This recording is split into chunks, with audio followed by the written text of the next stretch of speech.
बिस्मिल्लाहिर्रहमानिर्रहीम अस्सलाम वालेकुम। आज की वीडियो के अंदर आप लोगों को मैं सिखाऊंगा एब्सोल्यूट वैल्यू और क्या इक्वेशन होती है। एब्सोल्यूट वैल्यू इक्वेशन क्या होती है हमारे पास, ये कैसे सॉल्व होता है और मैथमेटिक्स में इसका अहम किरदार क्या है।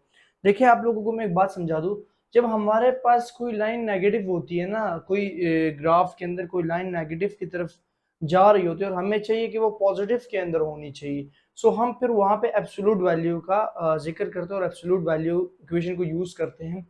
और इसका अहम किरदार ये होता है कि हम कोई नेगेटिव वैल्यू को पॉजिटिव करने के लिए हम लोग जो है ना इस इक्वेशन को यूज करते हैं एब्सोल्यूट वैल्यू को। इसकी बड़ी एग्जांपल्स है। फॉर एग्जांपल मैं आपको एक इक्वेशन लाइन समझा देता हूँ। ये आपके पास एक इक्वेशन लाइन है, ठीक हो गया। ये एक लाइन है जो आपके पास एक्स एक्सिस कह सकते हैं आप। ये एक पॉइंट है हमारे पास, जीरो पॉइंट कहलाता है, ठीक हो गया। और फिर यहाँ पे ये वन है, ये टू हो गया हमारे पास, ठीक है। ये थ्री, ये फोर, ये फाइव, ये सिक्स। और इसी तरह इधर minus one, minus two, minus three, minus four, minus five और माइनस सिक्स। ये लाइन के ऊपर आप देख सकते हैं। तो जब मैं कहता हूं कि यहाँ पे ये माइनस फोर है, ठीक है, माइनस फोर एक एब्सोल्यूट वैल्यू है, सो मैं क्या कहूंगा कि मैं नंबर गिनूंगा कि वन टू थ्री फोर, तो फोर है, माइनस फोर। अब ये मैं चाहता हूँ कि माइनस फोर पॉजिटिव हो, तो जब इसे हम पॉजिटिव करेंगे तो हम इस चीज को, इसको बार भी कहा जाता है। ये जो स्ट्रेट लाइंस है ना, इनको बार भी कहा जाता है, ठीक है। ये जो डिटरमिनेंट की तरह होता है, बार्स। अब ब्रैकेट भी कह सकते हैं और मॉडुलस भी कह सकते हैं, ठीक है। ये तीन बातें आप इनसे कह सकते हैं। अब जैसे ये माइनस फोर है ना, सो ये मॉड का काम क्या होता है कि इस माइनस को प्लस कर देता है, ये पॉजिटिव फोर कर देगा, क्योंकि कितने नंबर है हमारे पास, वन टू थ्री फोर।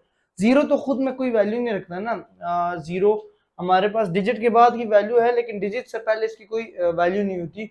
तो हम क्या कहेंगे कि कोई the distance between the points, क्या कह सकते हैं कि द डिस्टेंस,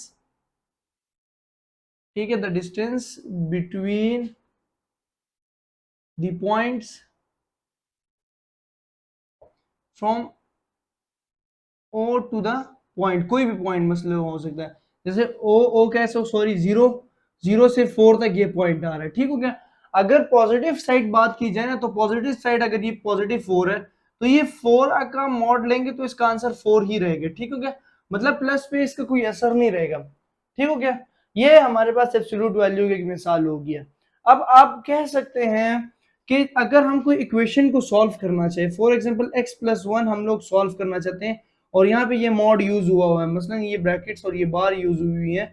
सो मैं इस मॉड को खत्म, एक्स एनी कोई नंबर हो सकता है, तो मैं इसको खत्म करने के लिए प्लस माइनस का यूज करूंगा, जिससे ये मॉड हमारे पास, एब्सोल्यूट वैल्यू हमारे पास खत्म हो जाएगी, ठीक हो गया।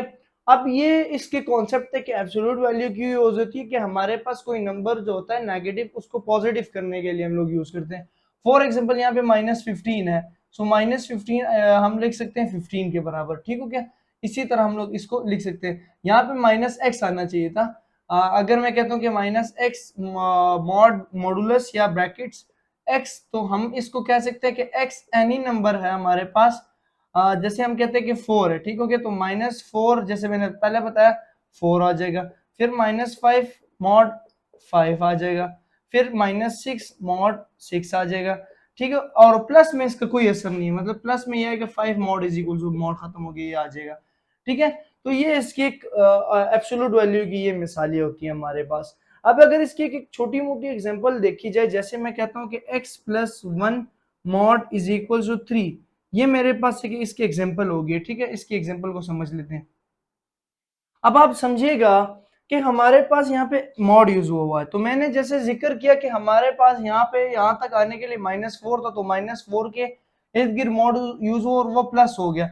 अब मैं कह सकता हूँ कि यहाँ पे एक्स हो में भी हो सकता है माइनस फाइव हो, तो जब माइनस फाइव यहाँ पे यूज होगा तो माइनस फाइव प्लस वन, तो ये तो माइनस फोर आ रहा है ना। तो मुझे मॉड को खत्म करने के लिए क्या यूज करना पड़ेगा, प्लस भी यूज करना पड़ेगा और माइनस भी यूज करना पड़ेगा। दो केसेस हो सकते हैं। तो मैं यहाँ पे क्या करूंगा कि मुझे x के आंसर का पता नहीं है, ठीक हो गया। अब मैंने प्लस भी यूज किया, मैंने माइनस भी। अब यहाँ पे दो केस बनते हैं। एक केस वन हमारे पास बनेगा x plus one is equal to three, और केस टू मेरे पास बनेगा minus X plus one is equal to three. मसलन एक दफा मैं माइनस के साथ सॉल्व करूंगा, एक दफा प्लस के साथ, ये माइनस के साथ, ये प्लस के साथ। यहाँ पे x का आंसर आ रहा है थ्री माइनस वन, और x is equal to two आ रहा है, ठीक हो गया। मसलन इस पॉइंट के अंदर जो एब्सोल्यूट वैल्यू आ रही है वो टू आ रही है, ठीक हो गया। और अगर मैं इसको माइनस के साथ सॉल्व करूं तो यहाँ पे आएगा -x-1 इज इक्वल टू 3। तो फिर -x को इधर रहने दो, 3 + 1 और -x इज इक्वल टू 4। ठीक है, और ये आ जाएगा x is equal to -4। So x का आंसर क्या आ रहा है यहाँ पे -4। तो एक पॉइंट ये आ रहा है, तो मतलब यहाँ से लेकर यहाँ तक एब्सोल्यूट वैल्यू होगी। ठीक है आपके पास। तो ये हमारे पास आज कॉन्सेप्ट था कि हम क्यों एब्सोल्यूट वैल्यू को यूज करते हैं। कोई भी हमारे पास ग्राफ के अंदर कोई लाइन जो है वो हमारे पास नेगेटिव होती है, तो हम उसे पॉजिटिव करने के लिए, मसलन हमारे पास कोई पॉइंट ग्राफ के अंदर यहाँ पे पॉइंट बन रहा है और ये पॉइंट हमारे पास नेगेटिव है, दोनों साइड से नेगेटिव है, यहाँ पे भी नेगेटिव है, फॉर एग्जांपल ये -4 है, ठीक है, ये क्या है -4 और यहाँ पे भी ये -4 है, और मैं चाहता हूँ कि ये +4, तो मैं -4 को मॉड यूज कर लूंगा, 4 लिख लूंगा और ये पॉइंट यहाँ पे मूव कर जाएगा। सही हो गया। सो ये होता है हमारे पास एब्सोल्यूट वैल्यू का कॉन्सेप्ट कि हम कैसे इसको सॉल्व कर सकते हैं और इसका हमारे क्या असर है प्रैक्टिकल लाइफ के अंदर, जैसे मैंने आप लोगों को मिसाल बता दी है। ठीक है, इस तरह मजीद आपको थोड़ी और एग्जांपल समझा दूंगा ताकि आपको कॉन्सेप्ट क्लियर हो जाए। जैसे अब मैं कहता हूँ कि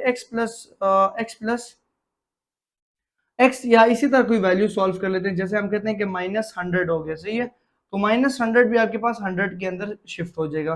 -200 कहेंगे तो 200 भी शिफ्ट हो जाएगा, तो पॉजिटिव 200, 100 पॉजिटिव अगर होता है तो वो 100 ही रहेगा। सही हो गया स्टूडेंट्स। सो इस तरह मजीद एग्जांपल्स आपके पास है और इसके ऊपर अब मैंने एक पूरी एक प्लेलिस्ट बना ली एब्सोल्यूट वैल्यूज इक्वेशंस को सॉल्व करने के लिए कि हम इसको कैसे सॉल्व कर सकते हैं, और बहुत ही आसान मेथड से आपको मैं इसकी x की वैल्यू को फाइंड आउट करा रहा हूँ। तो आपने अगर वो प्लेलिस्ट फॉलो करनी है तो आप मेरे चैनल के अंदर जाएंगे और आपको वो प्लेलिस्ट मिल जाएगी। ठीक है स्टूडेंट्स, सो आप उसे देख सकते हैं। सो आई होप आज की वीडियो के अंदर आप लोगों को कॉन्सेप्ट तो क्लियर हो चुका होगा कि एब्सोल्यूट वैल्यू क्या होती है, क्यों प्रैक्टिकल लाइफ के अंदर यूज होती है। तो ये छोटी मोटी बातें आप लोगों के लिए इंपॉर्टेंट है। सो आई होप आप लोगों को वीडियो अच्छी लगी। अगर वीडियो अच्छी लगी तो आप फॉलो कर सकते हैं। फॉर मोर वीडियोस के लिए शुक्रिया।